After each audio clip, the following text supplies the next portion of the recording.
السلام علیکم، امید کرتی ہوں آپ سب خیریت سے ہوں گے۔ حالیہ جتنے بھی بچوں کے واقعات ہوئے ہیں ان میں آپ یہ فرق یا موازنہ نہیں کر سکتے کہ کس واقعے میں زیادہ درد تھا، کون سا واقعہ زیادہ جو تھا وہ سنگین تھا اور کس میں کم درد تھا۔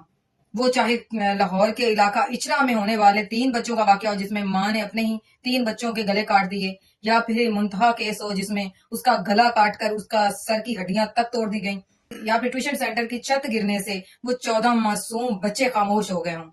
یہ سب ایسے واقعات ہیں جن کو دیکھنے اور سننے کے بعد ہر درد دل رکھنے والے کی آنکھ اشکبار تھی۔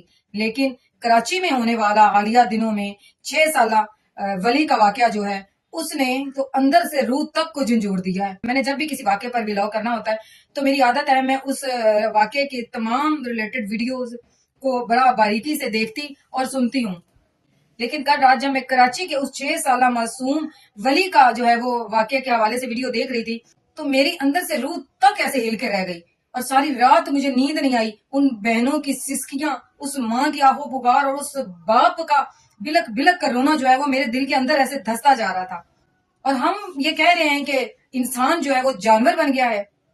انسان جانور نہیں بن سکتا، کیونکہ پوری دنیا میں سب سے زیادہ خطرناک جانور جو ہے وہ سانپ کو سمجھا جاتا ہے، جس کی مثال بھی ہے۔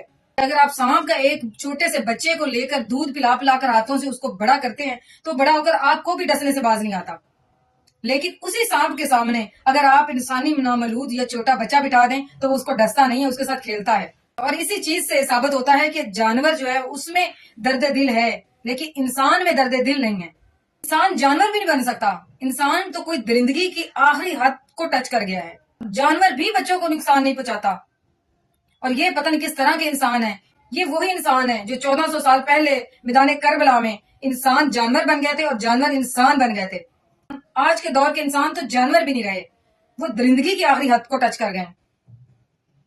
6 سالہ ولی جو کراچی کے علاقہ لیاری میں رہنے والا تھا، 4 بہنوں کا اکلوتا بھائی جس کو ماں باپ نے منتوں سے مانگا تھا، اس کو اتنی دردناک موت دی، اور ان کے ہمسائے نے جو اپنی فیملی کے ساتھ عرصہ دراز سے ان کے ساتھ رہ رہا تھا، ایک دوسرے کے ساتھ لین دین تھا، کھانا پینا تھا، اور وہی انسان اس معصوم 6 سالہ بچے کو جو ہے وہ اس نے اس کے موت کے گھاٹ اتار دیا۔ اتنی دردناک موت۔ پہلے 3 دن تک اس کو مار کے پانی میں بھگو کر ٹب میں رکھا گیا۔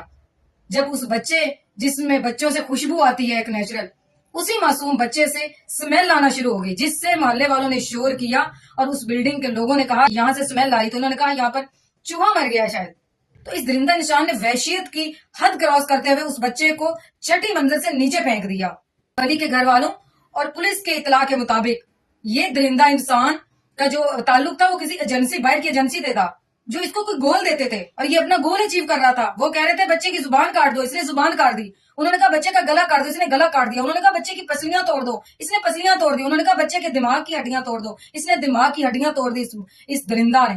اور 3 دن تک وہ بچے کو ڈھونڈتے رہے، اور یہ درندہ ان کے ساتھ مل کر ڈھونڈتا رہا، اور بچہ ساتھ والے گھر میں پانی میں ڈوبا مر چکا تھا۔ ولی کے ماں باپ کی اور اس کی بہنوں کی حکومت سے ایک ہی اپیل ہے کہ خون کے بدلے خون، اور ایسا ہی ہونا چاہیے۔ اس انسان کو چراہے میں لٹکا کر آگ لگا کر ایسی اذیت ناک موت دینی چاہیے تاکہ آئندہ کوئی میلی آنکھ سے بھی بچوں کی طرف نہ دیکھے۔ ایک کو یہ عبرتناک سزا ملے گی تبھی ہمارے بچوں کا تحفظ ہو سکے گا، اور ہمارے بچے جو ہیں وہ کھل کھلا کر اپنی مرضی سے کھیل کود سکیں گے۔ ریاست کی ذمہ داری ہے ایسے درندوں کو کیفے کردار تک پہنچانا، لیکن بحیثیت والدین پہلا فرض ہمارا ہے کہ ہم اپنے بچوں کی خود حفاظت کریں۔ بہت شکریہ، سلامت رہیں۔